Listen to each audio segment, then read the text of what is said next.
Kaza, Cihan, Azadi. Kaza, Cihan, Azadi. Bizim kalacak.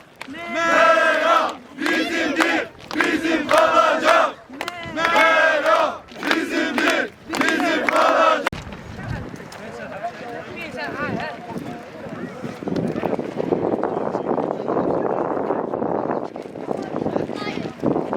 Cihan Azadi! Cihan Azadi!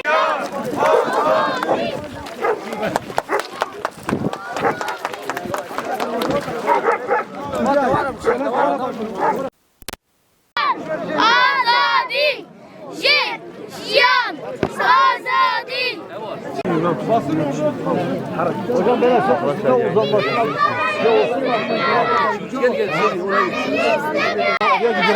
Cihan Nabe! Bir kazan Cihan Nabe! Bir kazan Cihan Nabe! Bir kazan Cihan Nabe!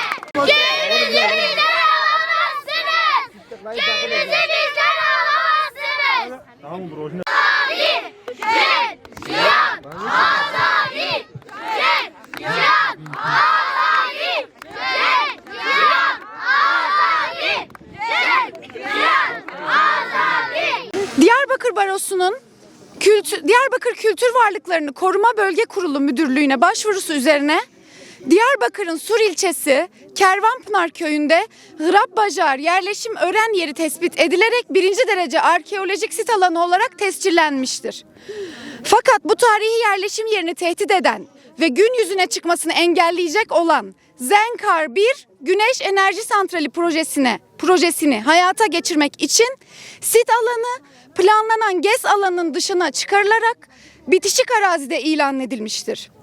Öncelikle belirtmek istiyoruz ki yapılması planlanan GES alanının da tarihi mozaik kalıntılarını içerdiği, burası da fiili olarak sit alanı içerisinde kaldığı da önemli bir husustur.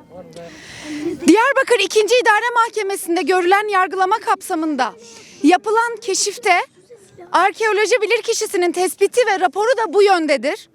Ayrıca arkeolojik bir yapının tam olarak ortaya çıkarılması da hassas çalışmalarla yıllar boyunca sürmektedir. Diyarbakır Kültür Varlıklarını Koruma Bölge Kurulu Müdürlüğü'nün sahayı yüzeysel olarak çok kısa bir süreliğine inceleyip sit alanının kesin sınırını uzman bilirkişi raporunun aksine tespit etmesi kabul edilemez bir durumdur. Tespit edilen sit alanı koruma ve tampon bölgesinin görmezden gelinmesi de kültür varlığını korumaktan uzak bir yaklaşımdır. Diyarbakır 2. İdare Mahkemesi'nin ise bu bilirkişi raporuna rağmen tarihi kültürel bu değeri görmezden gelen kararı adalete olan inancı bir kez daha zedelemiştir. 23 Şubat 2026 tarihinde şirketin alanda sözde güvenliğini sağlayan kolluk kuvvetleri köyün birçok noktada giriş çıkışını kapatarak adeta askeri bir abluka oluşturmuştur. Bu durum nedeniyle köylüler merasına, tarlasına ve evine gidememiştir. Bu haksızlık ve usulsüzlüklerle ilgili kurum, yargı ve kolluk mensupları hakkında tarafımızca suç duyurusunda bulunulacağını belirtiriz. Yaşamın, kültürel mirasımızın yok olmaması adına hukuki mücadelemizi halkımızla beraber devam ettireceğimizi de belirtiyoruz. Merhaba Jora. Merhaba.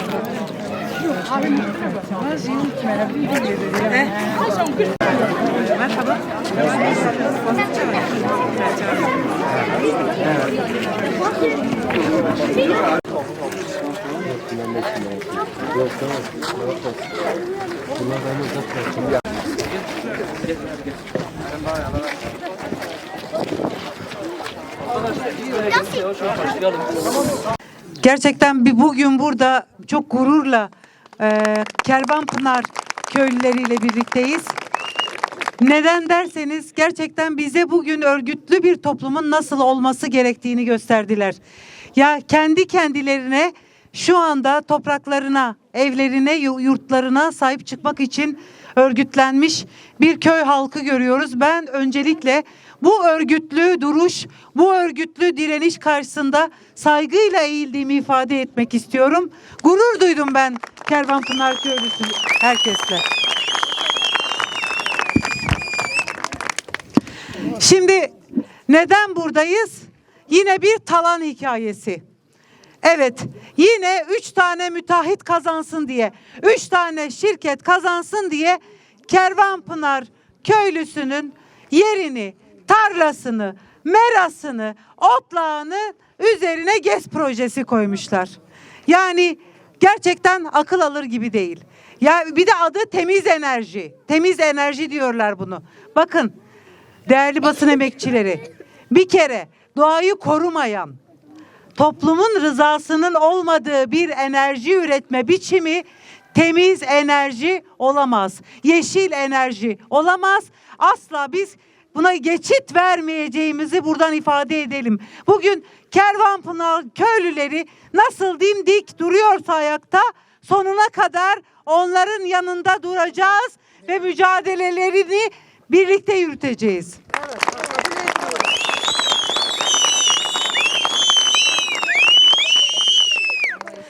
Bir diğer konu hemen köyün yanı başındaki sit alanı. Yani burası arkeolojik bir kazı alanı.